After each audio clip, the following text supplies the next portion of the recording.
मित्रांनो, swing trading करायची आहे, पण आपल्याला फंडामेंटल स्टॉक हवे की त्यामध्ये चांगली ग्रोथ येणाऱ्या काही कालावधीमध्ये येऊ शकते. त्याचंच एक स्कॅनर मी आज तुमच्या समोर आणलेलं आहे मित्रांनो. चला तर मग व्हिडिओला लगेच सुरुवात करूयात. मी आपला कपिल आपल्या मराठी मनी दुनियेमध्ये सर्वांचं पुन्हा एकदा स्वागत करतो. मित्रांनो, इथे तुम्ही पाहू शकता फंडामेंटली ग्रोथ स्टॉक म्हणून हे स्कॅनर आहे. डोंट वरी, याची लिंक मी डिस्क्रिप्शनमध्ये देऊन देईन. पण आपल्याला स्कॅनरमध्ये स्टॉक आल्यानंतर लगेच यामध्ये एंट्री करायची का नाही मित्रांनो, ती का नाही आणि काय काय पाहायला हवं ते मी पुढे तुम्हाला इन डिटेल सांगणारच आहे.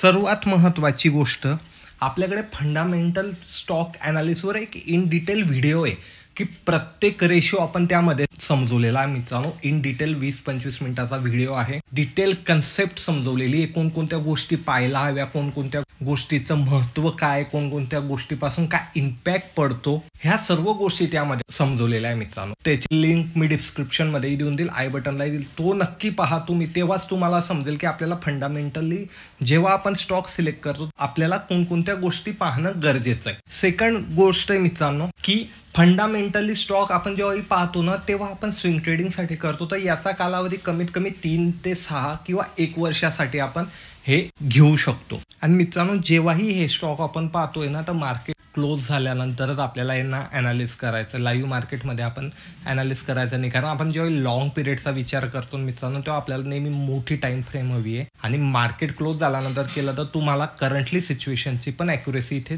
चांगल्या प्रकारे मिळू शकते. याला शॉर्ट टर्ममध्ये तुम्ही नाही ॲनालिस करू शकत. याच्या मागचे रिझन्स मी तुम्हाला सांगतो. फर्स्ट रिझन काय मित्रांनो, की फंडामेंटल म्हणजे काय, की स्टॉकची प्रोफाईल काय, त्याची अर्निंग कशी चालू आहे, त्याने नेट प्रॉफिट किती केलेलं आहे, त्यावर कर्ज आहे की नाही, या सर्व गोष्टींना पाहून त्यामधनं सगळ्यात चांगला स्टॉक आपण आयडेंटिफाय करतो. त्याची ग्रोथ वाढते आहे, त्याचा सेल्स वाढतोय, त्याचं डेबिट किंवा कर्ज असेल तर ते कमी होतंय, कंपनीकडे फ्युचर प्लॅनिंग चांगली आहे, हे सगळं आपल्याला फंडामेंटलमध्ये पाहायला मिळतं. पण फंडामेंटल म्हणजे काय, जे होऊन गेलेलं आहे त्याचा डाटा आपण तिथे पाहत असतो. पण चार्टवर जाऊन आपल्याला काय पाहायचं असतं, करंट सिच्युएशन. एक लक्षात घ्या, फंडामेंटल तुम्हाला काय सांगतंय, मागे या स्टॉकमध्ये काय काय होऊन गेलेलं आहे, आणि करंट सिच्युएशन कोण सांगतंय, तो चार्ट सांगतो. लाईव्हमध्ये तुम्हाला त्या स्टॉकमध्ये होणारी मुवमेंट आजच्या घडीला काय, कारण तुम्ही फंडामेंटली पाहिलंय तर रिझल्ट आला, त्याच्यानंतर तो डाटा तुमच्याकडे आलेला आहे. पण आज करंटली मॅनेजमेंट बदलली, एखाद्या त्या कंपनीवर केस झाली, करंटली आपल्याला कुठे पाहायला मिळणार आहे, ते चार्टवर पाहायला मिळणार आहे. तेव्हा तुम्ही चार्ट आणि फंडामेंटल एकत्र करणार, तेव्हा तुम्ही फ्युचर प्रेडिक्ट करू शकता. तुम्ही फक्त चार्टवर कधी ट्रेडिंग करताय तर तुम्ही ना शॉर्ट टर्मसाठी करू शकतात मित्रांनो. लॉंग टर्मसाठी तुम्ही फक्त चार्टवर ॲनालिस करू शकत नाही. तुम्हाला फंडामेंटल माहिती हवी की नेमकी कंपनी काय करते, अशा भरपूर गोष्टी, आणि त्या व्हिडिओमध्ये आपण इन डिटेल चर्चा केली. तर आज आपण या दोन्ही गोष्टीचं कंबाईन करणार आहे.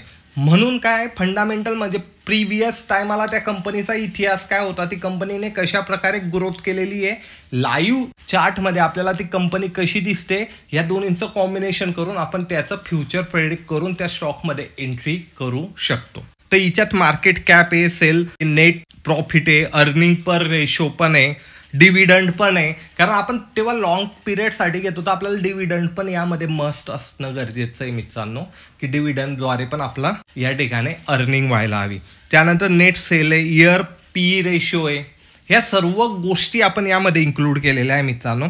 आणि याला आपण जेव्हा रन स्कॅन करतो, रन स्कॅन केल्यानंतर तुम्ही खाली आले तर तुम्हाला इथे टोटल कधी तुम्ही इथे पाहिलं मित्रांनो तर 83 स्टॉक इथे पाहायला मिळत आहे. पण आता आपल्याला सर्वांमध्ये एंट्री करायची का नाही, आपल्याला यामधल्या चांगल्या ब्रँडेड कंपन्यांना ॲनालिस करायचं. तर आपण पहिल्या 3च कंपन्या मी तुम्हाला दाखवणार आहे, आणि त्यामध्ये आपण इंडिकेटरचा सुद्धा यूज केलेला आहे. कोणकोणत्या गोष्टी पाहायच्या, कशी आपण यामध्ये एंट्री करू शकतो, ते इन डिटेल चार्टवर पाहणार आहे. हे जे स्टॉक आहे मित्रांनो, मिनिमम 3 महिने ते मॅक्सिमम 1 वर्षासाठीचा टाइम पिरियड आहे, हे लक्षात ठेवायचं. पहिला स्टॉक आहे टाटा मोटर, त्यानंतर IRFC, त्यानंतर NTPC. चला तर मग चार्टवर चेकआउट करूयात. तर मित्रांनो, इथे टाटा मोटर लावला 1 वीकच्या टाइम फ्रेमवर. 1 वीकची टाइम फ्रेम का बरं मी तुम्हाला सांगितलं, कारण आपला व्ह्यू थोडा लॉंग आहे. तर आपण इथे पाहू शकतो की काइंड ऑफ एम पॅटर्न इथे बनताना दिसतोय आपल्याला, आणि एम पॅटर्न बनतोय म्हणून इथून सेलिंग येऊ शकते का, तर नाही. आणि आपल्याला कुठे ॲक्च्युली बाय करायचं, तर आपण इथे 2 EMA लावलेले आहे मित्रांनो, एक 200चा आणि एक 100चा. 200 आणि 100चा का लावलेला आहे, कारण चार्टवर सर्वात मेजर सपोर्ट हा 200चा असतो नेहमी आणि 100 पासून पण तो पुलबॅक घेऊ शकतो. म्हणून हे 2 EMA आपण इथे कन्सिडर केले.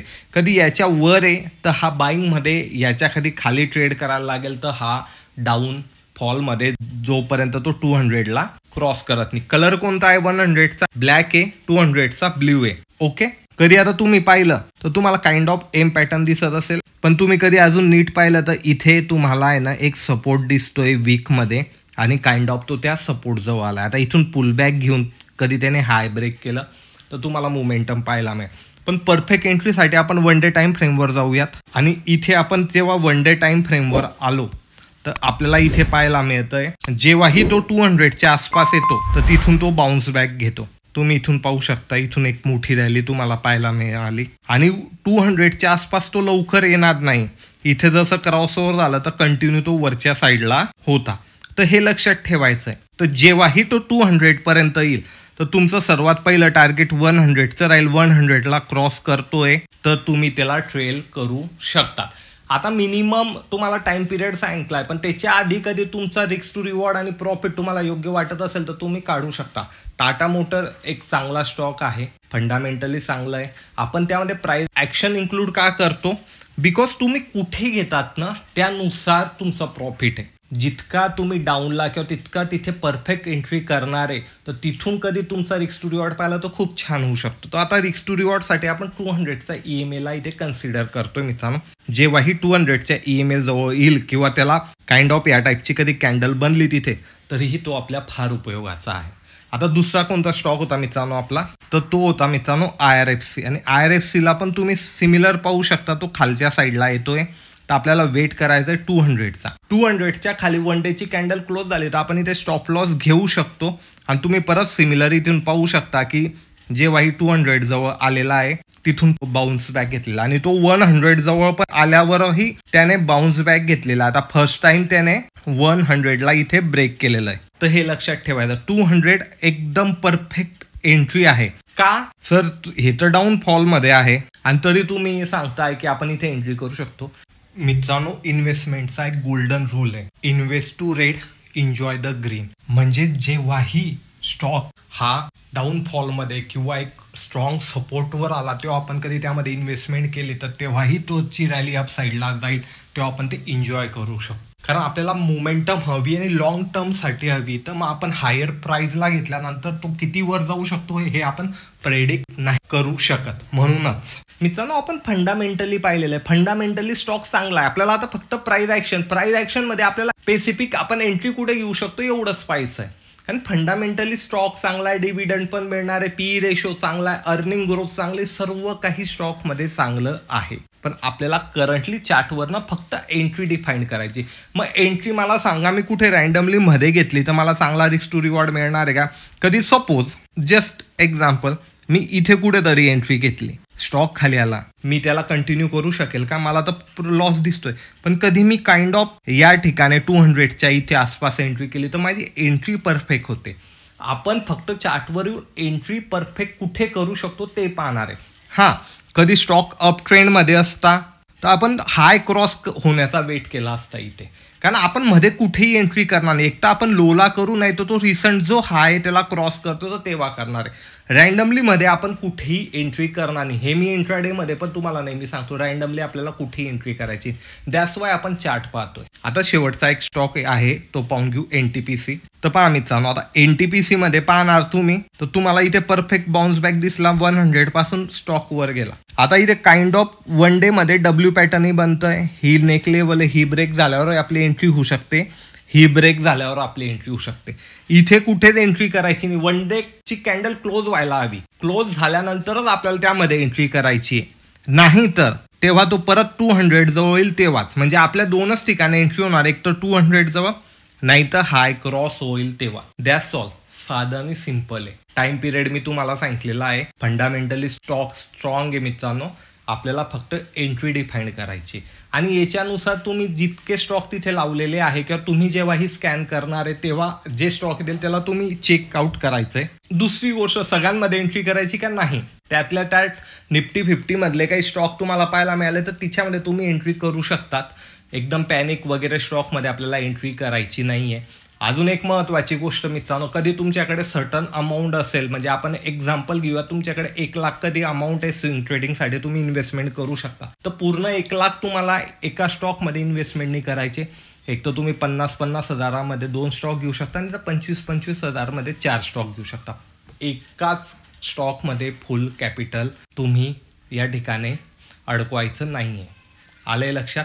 टाईम पिरियड सांगितला. आणि याच्या रिगार्डिंग काही प्रश्न असतील मित्रांनो तर कमेंटमध्ये विचारा, टेलिग्राम चॅनलला विचारा. आणि फंडामेंटलमध्ये आपण अजून कोणकोणत्या गोष्टींवर विशेष लक्ष द्यायचं असेल हे कधी जाणून घ्यायची इच्छा असेल तर कमेंट करा मित्रांनो. नक्की फंडामेंटल म्हणून आपण नक्की यावर अजून एक डिटेल व्हिडिओ बनवू. व्हिडिओ कधी आवडत असेल मित्रांनो तर लाईक शेअर कमेंट नक्कीच करा. मी भेटेल तुम्हाला पुढच्या व्हिडिओमध्ये. धन्यवाद.